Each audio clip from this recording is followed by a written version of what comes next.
Hey guys, just got back from the theater from a double feature. Try to do these as quick as possible because I gotta go to work tomorrow morning. Uh, I had a pretty bad fucking start to my day. Originally, I was supposed to do these movies, go see both of these movies an earlier time, like in the afternoon. Well, that didn't fucking work out, and so I almost actually didn't even. I almost said fuck it, just like canceled any plans of seeing any movies today. But then I was like, well, I got like six more movies, six movies to see. That not all of them are probably going to be at the theaters by next weekend. So I got to get a lot of these in as quick as possible.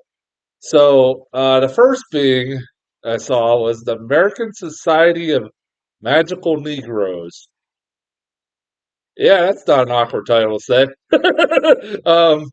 Yeah, that's one of those. I'm kind of glad there's a thing called a kiosk, and I don't have to go up to the ticket counter and go, one for the American Society of Magical Negroes. Being a white guy saying that would have been, well, that would have been interesting.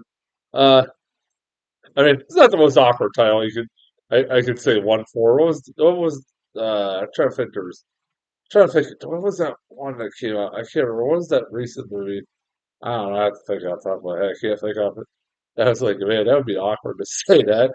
So this was a movie, obviously, with its title. It stuck out like a sore thumb with its title. Definitely did. I remember when this trailer first popped up, I was like, really? That's like exact response. It's like, that's the title of your movie? And it's my dumbass thinking is like, oh, this is probably based off some book or like best-selling book. Not really thinking of what the meaning behind the movie or the saying magical Negro was supposed to stand for. Um, like me being a guy who watches movies all the time, I didn't put two and two together until right before the movie started. I was like, "Oh, that's what they mean by that." Like, dumbass. It's like that was a pretty dumb fucking moment for my part. So I'm like, "Yeah, all right, I get that. Okay, now I get that. All right." And then that's kind of creative and clever because yeah. And I'm like, this movie hasn't been getting great reviews, but I'm like, I'm hoping it's better than Thorns. It was better than Thorns. I'll say that. It was one of those movies that was kind of dis. I give my overall thoughts first. This is one of those movies that had a great idea on paper, but couldn't stick the fucking landing. If that makes any sense. It was a great idea on paper that kind of got wasted, and like it could have done a lot more with it. And by the end of it, you kind of get frustrated by it. Um, and then I'm not saying that I actually hated this movie because this movie isn't that bad. And like, other than the biggest problem I have with it, like I said, is that it's a wasted potential of a movie for a great concept. Um, like I could name positive things about it. I thought the acting was pretty solid in the movie. Will give a lot of credit. Justice Smith is one of those actors that for a long time I could not stand. Actually, it seems like it was a theme for both movies I saw this week today. Both starring like actors that originally I could not stand, but they're starting to grow on me. Justice Smith was another one. It was one of those in that he was like the kid I got first introduced uh, I got introduced to him from the Jurassic World movies. I fucking hated him, and I reviewed Jurassic World Fallen Kingdom. Well, I think I pretty much ripped that kid a new asshole. I fucking hated him in that movie. He was obnoxious, annoying, and I just wish he would have died. But he did. Of course, he's one of the characters that survives. He's supposed to be a comedic relief, but he's the terrible comedic relief that you just can't fucking stand. But he's grown on me as an actor. He's pretty good. He's all right in this movie. He actually gets a chance, especially at the end, like to show his acting chops a little bit, and he's not bad. I give him credit. I thought he was not bad. Um, it was nice seeing David Alan Grier in a movie again. I can't remember last time. He got to show his acting chops a little bit. It's like it's man, how old has he got? He looks so old nowadays. Like it's like see, it's I can't remember the last time I seen him like in a major motion picture on big screen. So that's kind of cool to see. Um, I thought the actress was fine. I can't. I just like I between this and the other movie I saw today, both movies had actresses in it. I kept thinking I've seen them in something before, and I look at their filmography, and this actress I believe has never done anything.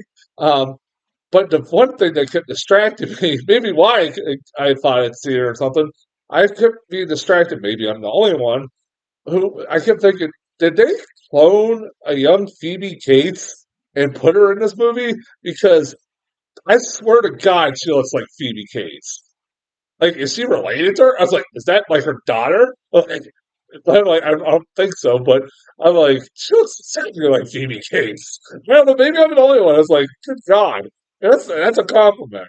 I will say this movie did get fucking laughs out of me. I cannot like that's why I cannot hate this movie is that it generally did get some pretty good laughs out of me. My favorite being at the beginning of the movie where they're talking about the history of the Society of Magical Negroes. So if you don't know what they mean by magical Negroes, so that's a term that somebody came up with back years ago in referring to black characters in movies, and where they're like their sole purpose for being there is to help the main character who's white and give them life advice. And sometimes they are magical.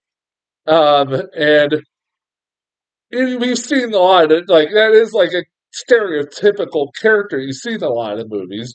And this movie does like a pretty good job. There's a lot of Easter eggs.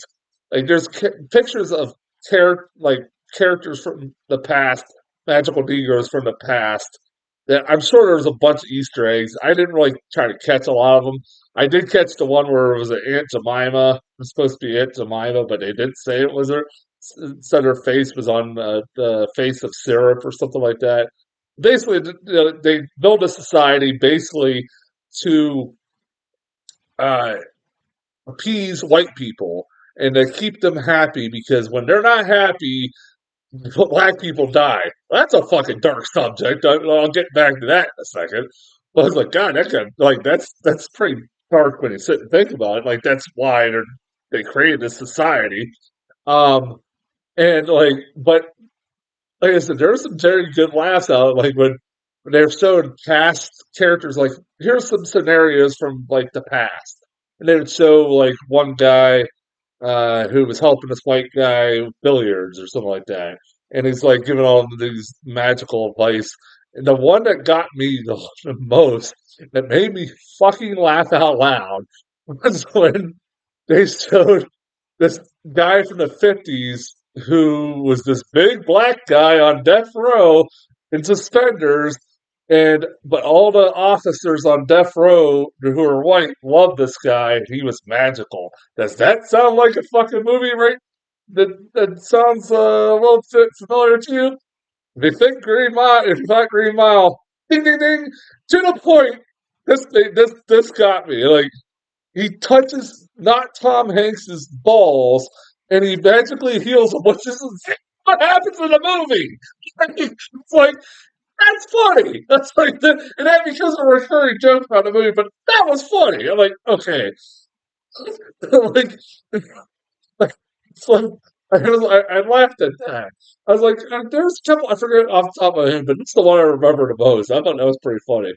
Uh, but my biggest problem with this movie is it's not that this is a comedy because you can make light of the source of this kind of topic, but they really don't delve too much into this society or the problems why the society exists. Like I said, they explain throughout this movie that like the only reason that this exists is so that like black people don't die. It's a fucking heavy topic. And I'm like, Yeah, that's kind of weird that it's kind of weird that you're focusing more on stuff like a romance between the lead and the main actress, and that's really your main focus, and that's why this guy's conflicted to be in this society. When you got him, like, you got this really deep topic going on, and it's like this movie doesn't like it had a great idea, it just didn't go anywhere with it. Like I said, you could have had a better message.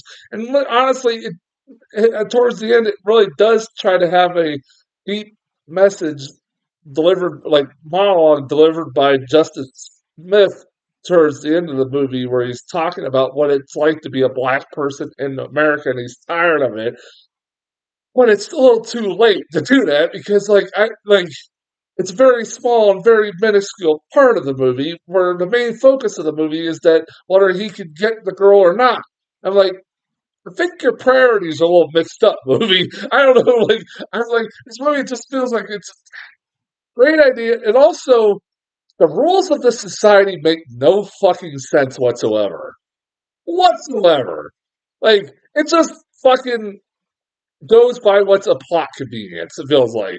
Like, there's a part of this movie, like a big part of this movie, where they tell the main actor, Justice Smith, he cannot do a certain thing or there's going to be very dire consequences. Well, towards the end of the movie, spoiler alert, not really spoiling it, he does that certain thing, but there's no consequences. They almost give him the consequences, but then some reason it don't work. And I'm like, and they don't explain it. It just ends. And I'm like, huh? And then the movie has the balls to go try to sequel bait us. I'm like, okay, this is becoming a recurring funny thing in movies nowadays.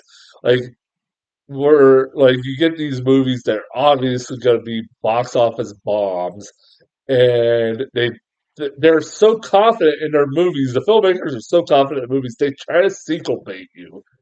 It's fucking hysterical. I think the funniest one in recent time was Hypnotic. I was like, you fucking idiots. I was like, you're not gonna get a sequel to that movie. And guess what? It takes time.